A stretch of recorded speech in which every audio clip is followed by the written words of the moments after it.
June മാസം നനുത്ത ഓർമ്മകൾ. എപ്പോഴും സ്കൂൾ തുറക്കുന്ന ദിവസം നല്ല മഴയാകും. അപ്പോൾ തന്നെ മനസ്സിനൊരു സങ്കടമാണ്. ഉറങ്ങിയാലും തീരാത്ത പോലെ, വയറിലൊരു ഗുളുഗുളു പോലെ. മഴയത്ത് സ്കൂളിൽ പോകുമ്പോൾ ബാഗ് നനയാതിരിക്കാൻ മുൻവശത്താക്കി ബാഗിട്ട് മുറുക്കെ പിടിച്ചിട്ടാണ് നടക്കുക.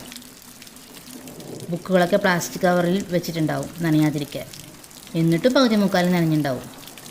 സ്കൂളിൽ കയറുമ്പോഴോ ഒരു വൈക്ലബ്യം പോലെ തോന്നും. പിന്നെ കൂട്ടുകാരൊക്കെ കണ്ട് ഒന്ന് രണ്ട് മിണ്ടി അത് ശരിയാവും. നനഞ്ഞ ബെഞ്ചും, മഴ മൂലം അസംബ്ലി ഇല്ലാത്ത ക്ലാസ് റൂമിലെ പ്രാർത്ഥനകളും, മഴ കൂടുമ്പോൾ ക്ലാസ് എടുക്കാതെ പോകുന്ന ടീച്ചർമാരും, മഴ പെയ്യുമ്പോൾ ഇരുട്ട് കുത്തിയ ക്ലാസ് റൂമും, ആകെ മൊത്തം നനഞ്ഞൊരു തുടക്കം. നാളെ മുതൽ സ്കൂൾ തുറക്കുകയാണ്. കുഞ്ഞു മക്കളുടെ പ്രവേശനോത്സവം. കുട്ടികളെല്ലാം പുതിയ ക്ലാസ്സിലേക്ക് പോകുകയാണ്. അങ്ങനെ പഠിച്ചും കളിച്ചും ചിരിച്ചും സ്നേഹിച്ചും കൂട്ടുകൂടിയും